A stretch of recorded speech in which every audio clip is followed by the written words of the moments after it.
Caitlin. Ignore my nails, I'll paint them later.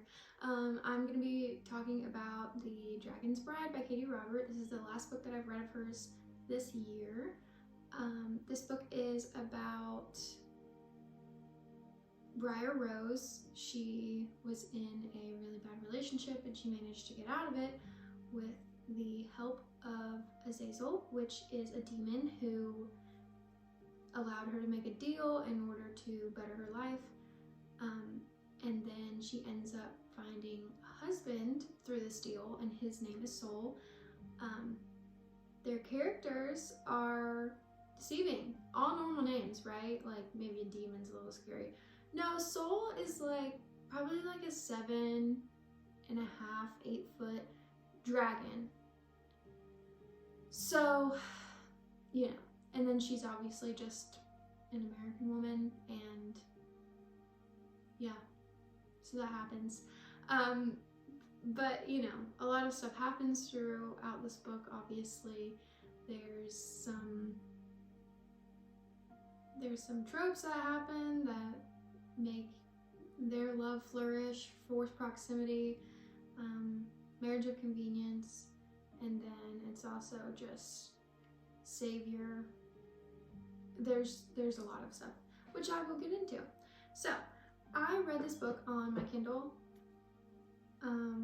My emotions throughout reading this book were, first of all, so Katee Robert made this world make a lot of sense to me, which I really appreciated because it was so many different fantasies combined.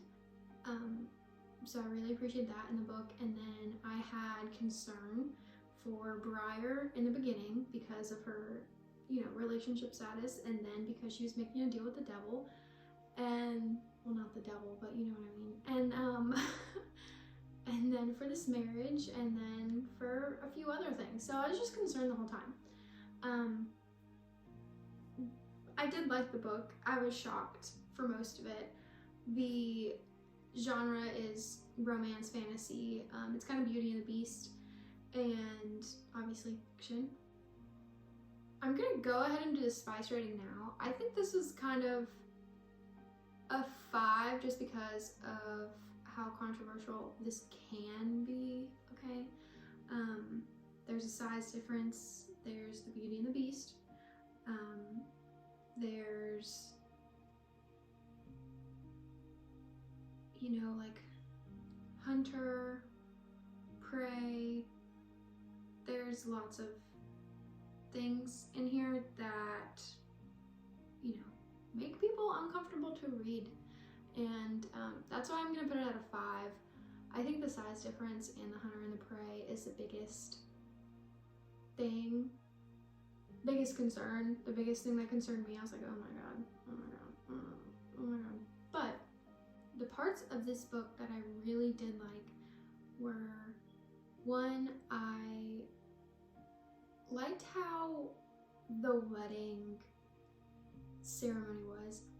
I like their traditions. I don't like how Briar Rose was obviously being pissy and joking through the whole thing, because she was like, cool, this is my life, are you kidding me? Why do I'm not being here, this isn't, no.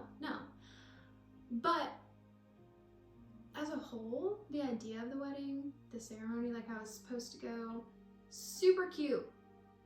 Loved it. The rituals, loved it. I also respected how, I also liked how Soul, which is her husband now, who is a dragon, in case that got missed in the title, he kind of just leaves her alone. And then she's like,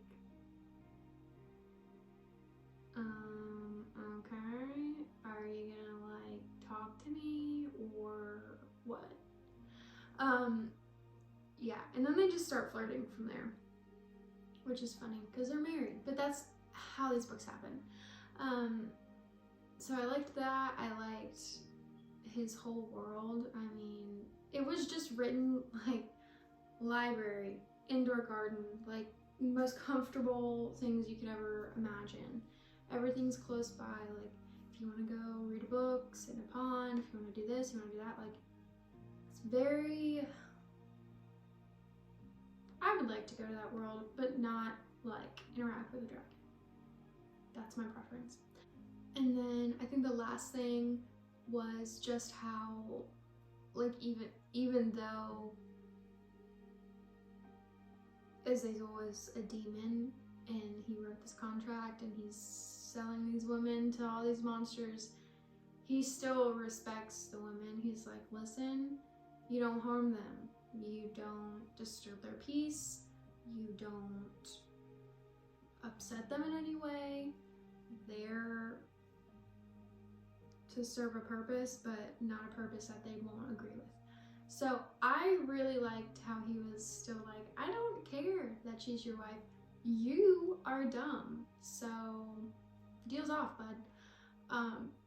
It's nice. My favorite quotes from this book. This is favorite quotes from this book. Page 69, chapter 10. This is Briar Rose speaking. She says, either I am safe with Soul or I am not. My actions have nothing to do with it, his do. I like this because I feel like, you know, there's always that, oh, well, she was wearing this and she said this and she did this and then she looked this way, so must have been that. No, it's you're either like comfortable with the person and you feel safe with them and you feel like they're gonna respect you, or you don't feel that way. And there is no weaving through that. It's either they're a safe person or they're not.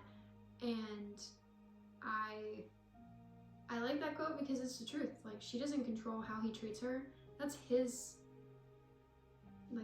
choice. My next favorite quote is page 139 in chapter 20. It says, in another life, I would have bent over backward to give him anything he wanted, anything he needed. This shows the love that she has for Soul, and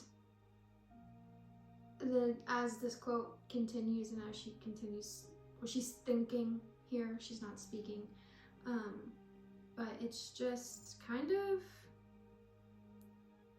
it touches my heart for sure, because she wants to be here. These contracts have a deadline, so it's hard for her to express how she feels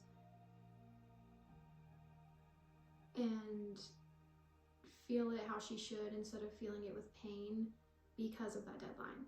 So I liked that. Overall rating on this book, I would say, I said 3 stars. I don't know. I don't think it's like an amazing book. I wouldn't like go tell people like you have to read this book, like put it on your TBR. But if you are in a car for a couple hours going on a little road trip, like you're just chilling, I mean, this is like an easy book to read and it's definitely entertaining. If you need to feel a little something for a minute, definitely read it.